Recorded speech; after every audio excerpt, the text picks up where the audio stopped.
The first experience I can remember, which I also believe was my first experience, was at the age of 4, around about 4, 5 years. And I remember waking up at night with voices calling me. And they were calling me by name. So I just kept on hearing them say, Lenel, Lenel. And I eventually woke up. And obviously at that age, you don't know, you obviously hear a voice and you're going to follow it. You're going to follow it to see where the voice is coming from. So I got out of bed and I noticed that the voice is at the front door outside. And at that age, I was too short to open the front door. I couldn't reach the handle. It still had one of those old locks, so basically a round handle with like a lock that you push with your finger, like a button thing that you push in to lock it. And I couldn't reach the handle to turn it, because if you turn the handle, then it unlocks the door. So I remember taking a chair from the kitchen, like a bar chair, bar stool, and I carried the chair to in front of the door, and I climbed on the chair and then unlocked the door.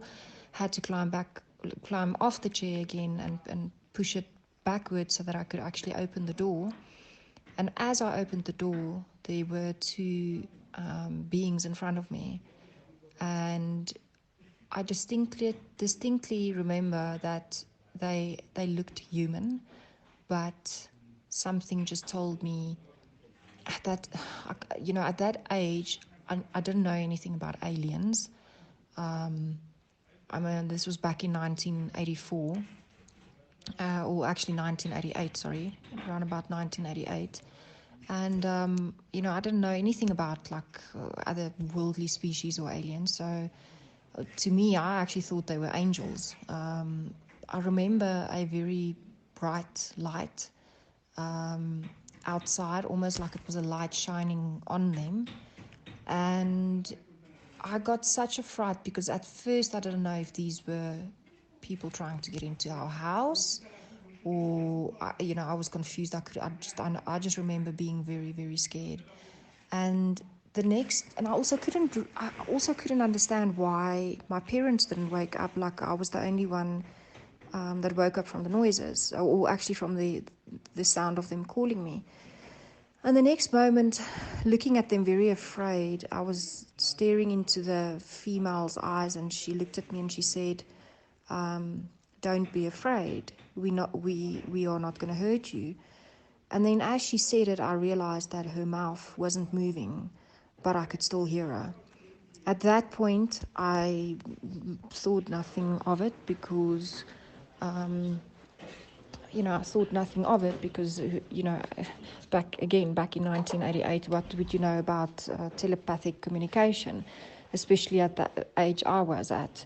I just thought nothing of it. I just remember thinking, how strange is that? I'm almost sure she spoke, but her mouth never moved. I just remember thinking it was so odd and strange. Anyways, as she told me, "Don't be afraid," I actually got so scared. I just stood there, and all I could do is, I just literally wet my pants. And I remember just closing the door immediately, turning around and rushing back to my room, completely afraid. And then the next moment I was thinking, my mom's going to be upset because now my pants are wet and I've wet my pants, out of fear.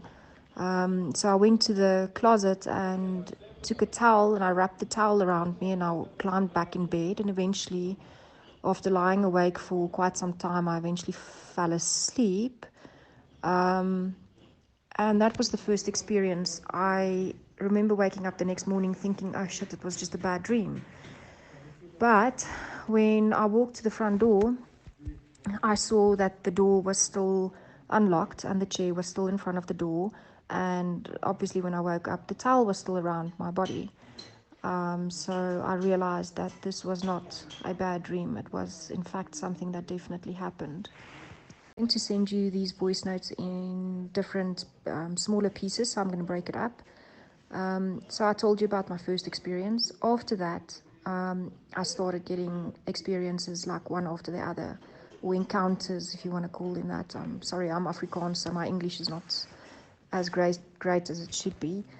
So, yeah, after that, I got quite a few encounters. Quite shortly after that first one, actually. And I forgot to tell you as well, these beings had long blonde hair and blue eyes. It was a male and a female, but they were quite tall, much taller than, the normal human being would be. And yeah, I remember just this bright light shining on top of them.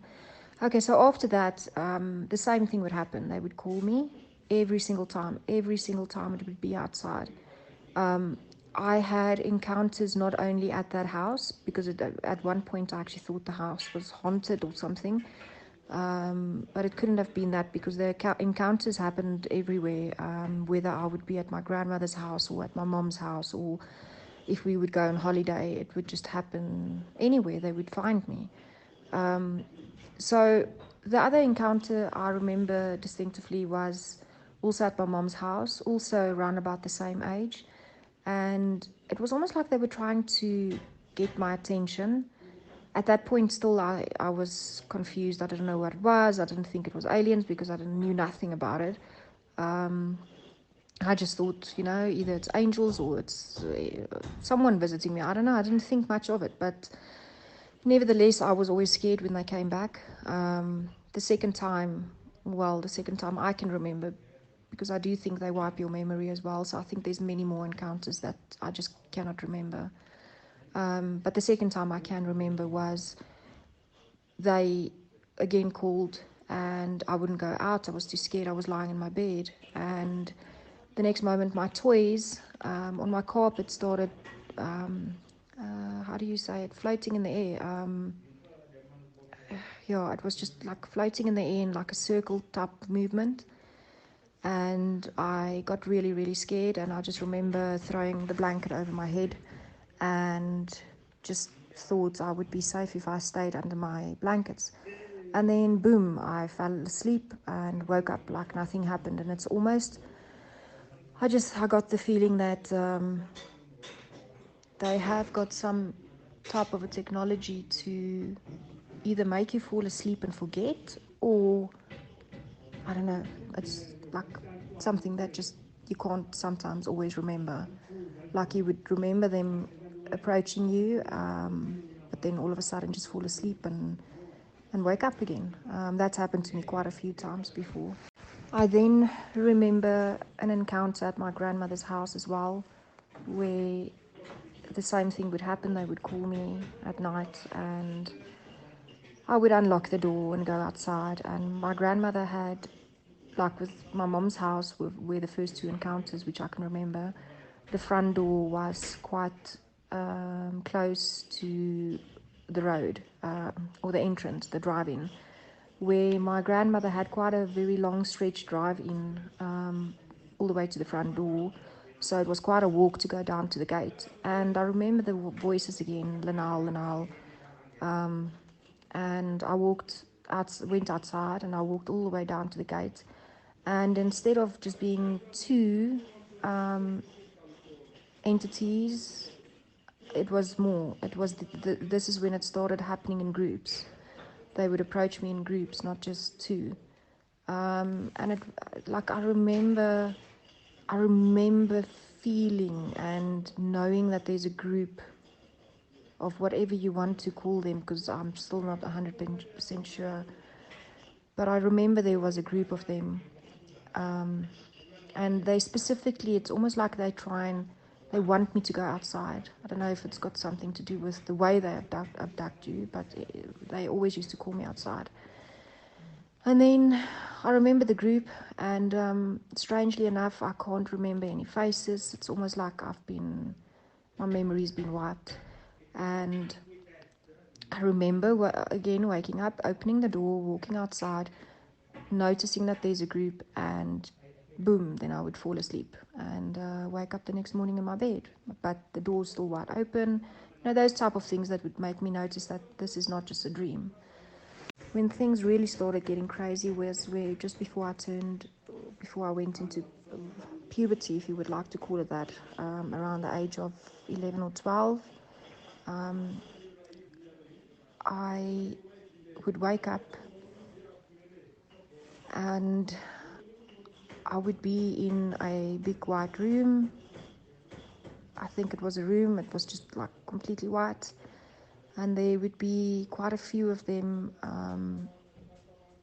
sitting, like examining me. Like I would be in a corner or something, and they would all be sitting in front of me, examining me, talking to each other, making notes, those type of things. And I remember that I couldn't understand why I had no clothes on. I was completely naked. And the first thing I knew was it felt like a dream, and you wake up and you're sitting in the middle of a group of people staring at you and you've got no clothes on. And I just remember that feeling of being shy and not knowing what to do. And I remember pulling up my legs onto my, like, above my chest and almost sitting in like a fetal position, trying to cover myself.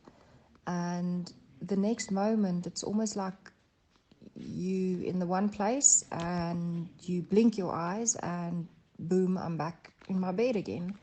But I remember, I remember the feelings. I remember how ashamed I felt. And yeah, so that was the one time, around the age of 11, 12. And then that same time, more or less, one evening I woke up and now I knew something was really going on, because I thought this is actually where I started questioning things, like, that there must be more to this. And I woke up the one evening, and because I felt like I was floating or something, or someone was like, I don't know, it felt like someone was pushing me or was floating, or I could feel my body was not like in my bed position where it should be. And as I woke up and I looked up to the ceiling, I realized that I was halfway between my bed and the ceiling. So I don't know how this happened, or if they have some sort of a technology to take you through the roof, but I promise I was halfway to the ceiling and I couldn't move. It was like they froze me completely. I couldn't move. I tried to scream. In my mind, I was screaming. The only thing I could move was my eyes. My whole body was frozen, and I could feel that there were a couple of them standing next to me, but I couldn't see them, but I knew they were there. And that was probably the scariest moment I have ever experienced out of all my encounters before. I remember screaming in my head, telling them, please let me go. You don't have the right to take me. Just let me go and let me be. And eventually, as I said that, I remember that I fell back into my bed, and I was able to actually move again.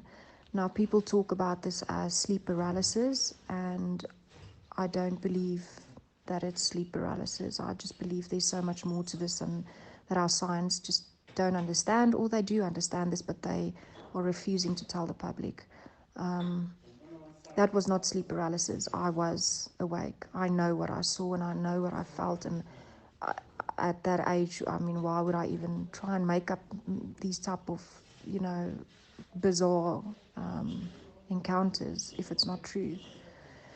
So, and also I have woken up with bruises on my body before, and it's not just throughout childhood. Obviously, when I was a child, we didn't have technology, that I could take pictures, and I also didn't understand what was happening to me. So, I didn't think much of it. To be quite honest, for a very long time, I actually thought I was somehow connected with the spirit world, and that I had the ability to communicate with him. That's what I thought. And then when I turned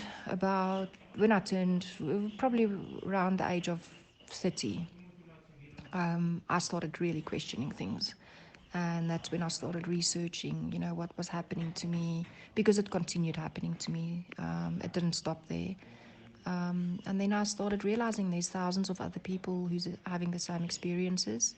And now I know this is definitely not a spiritual thing. This is not you know, it's not something I've made up. It's not a dream, bad dream. It's not sleep paralysis. There are encounters, and they've been in contact with me, and it's since childhood, and it has not stopped. I have had vivid dreams where I remember being on a ship. I don't know, I couldn't see the outside of the ship, but I know I was inside, and it was a lot of light, just bright white everywhere. And this is where I actually saw a entity that looked very similar to a human hybrid grey. Um, and the strangest thing is, I felt like he was a part of me. It was a young boy. He was probably the age of about 12, 13, I would say. He was, like you would say in our human years, a teenager. And, you know, in my dream, he looked at, I looked at him, and I said, I started laughing, and I said to him, but you don't look human. And he said to me, not, I don't look human yet, not enough, but we'll get there, or something in those lines. And it was just the strangest conversation, I remember. And he had this. He looked very human, except for his head. His head was really, really big, like a grey, almost like the greys. But he had blonde hair, and he had blue eyes. So, I firmly believe there's definitely a hybrid making between aliens and humans at the moment that's going on under our noses. And you can't speak to anybody because people think you're crazy, but it's really happening. What else? Since my dream, I still have constant encounters. It's not as many as they used to be. It's more further apart. Like I would have maybe one a year, or maybe twice a year, but I know exactly when they come. The same thing happens. They don't call me anymore. Of course, I'm not a child anymore, so they just come into the room, and they would paralyze me. And as soon as I'm paralyzed, I know they're going to now take me.